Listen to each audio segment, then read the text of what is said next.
the biggest factors in choosing a position to play a scale in is how easy is it? Well, there are 4 positions on a pentaharp where a Mixolydian scale requires no overblows. But there's many more interesting things to consider in getting the most out of your choice, and today we'll dive into this question using Harp Guru, showing why people are saying that Harp Guru has saved them years of research, and at the end we'll tell you how you can enter a giveaway to win a pentaharp of your own, courtesy of Hohner themselves and their generous UK distributors, Sutherland Trading. The 4 positions we're talking about here are 9th, 10th, 11th and 12th. Now don't let those high numbers scare you. These are the easiest positions to play Mixolydian in on the pentaharp.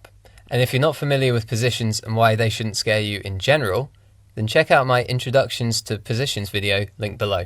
So 4 positions using only blow, draw and draw bends already means that we can play in 4 keys on a single harp. For example, on this C pentaharp, we can play Mixolydian in F, B flat, E flat and A flat. If some of those keys don't sound very useful to you, then how about we change the harp key to an A, which means that in 9th position, we'll be playing in the key of F, where if we come back to listing the available positions for that harp key, you can see that you'll be able to play in F, C, G and D in 9th, 10th, 11th and 12th positions. Now, those are some pretty useful keys. And actually most of the available pentaharps will give you a good common set of keys in all of 9th, 10th, 11th and 12th positions. It's just the C, as we've already seen, and B flat, as I'm showing now, will have you potentially playing flat versions of much more common keys, so watch out for that when you're making your first purchase decision if you want to be playing Mixolydian and other major key tunes. Okay, so apart from the key we'll be playing in, what are the features of these positions separate them from one another? So starting with 9th position, the first thing that stands out is that the root note is on a double bend. Now this by itself might place 9th position as one of the harder positions for some. The root note is one of the notes that you'll want to hold, and we all know that holding a bend can be a little tricky. Still, we also know that the tonal characteristics of a bent note are different to an unbent note, and it's not often that we get to bend down to our root note, is it? So that could lead to some unique sounds. 2 familiar faces from our Richter tune playing are this archetypally bluesy 5 flat 7 double stop and the flat 5 to 5 scoop, which is often heard accompanying the double stop. Something new that the pentaharp offers, apart from being able to do this in 3 octaves consistently, as we've come to expect from the pentaharp, is that the flat 5 can be bent down further to the 4.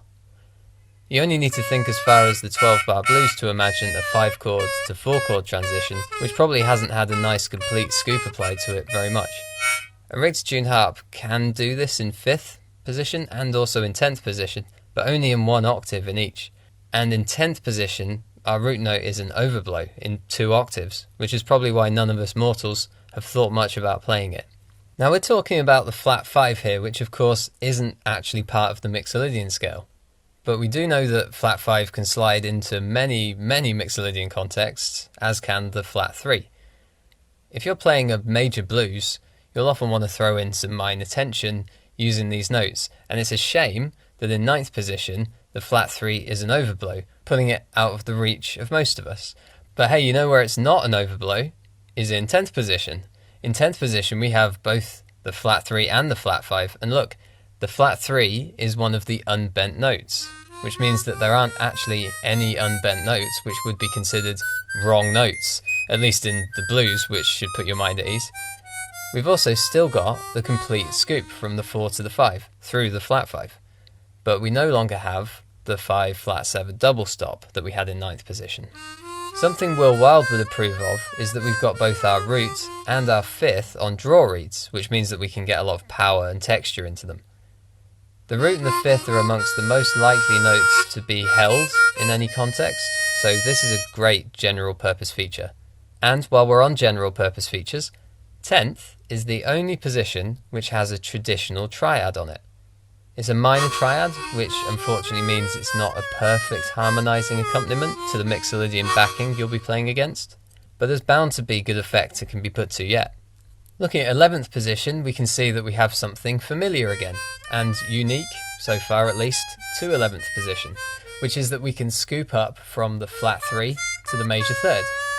This is reminiscent of what we have in 3rd position on a Richter harp, and of course 2nd position as well, except that we can't bend further down to the 2 like we can in 2nd position. Still, we know this is nice to have, but unfortunately this time, in contrast to 9th position, this time we're missing the flat 5 as it's up on the overblows. 12th position has the same issue again with the missing flat 5, but all of the necessary bends for the Mixolydian are only on half-step bends, which might be beneficial depending on your bending ability and your desire for speed. And of course the following is true of all positions including 12th. They have their own double stops and warbles available to them, which will work to various degrees in various contexts. We have a 4 flat 7 double stop available here in 12th position, for example. What does that sound like? Well, you're going to have to just play it and see. The same is true with the fact that there really is no such thing as a wrong note, and that the role each note plays changes through a chord progression. So while we've not said much about the major 7ths, flat 6ths and flat 2s, which occupy the unbent non-Mixolydian notes in 9th, 11th and 12th position, that doesn't mean that they can't be used to good effect. Exploring all of this properly will of course require a pentahop, but to interrogate the meaning of what you're hearing and to come up with ideas to try out requires a solid understanding of what you've got in your hands, and there's no better tool for that job than Harp Guru. So if you'd like to download Harp Guru, you can do that now in both the Android and the iOS stores. And if you'd like a PentaHarp, well, you can go out and buy one of them too, or possibly you can just win one right here. All you need to do is give this video a like and a comment, and then wait for the 15th of January when the winner will be contacted. All global entrants are welcome. Thank you again to Hohner and Sutherland Trading for this giveaway, and thank you for watching.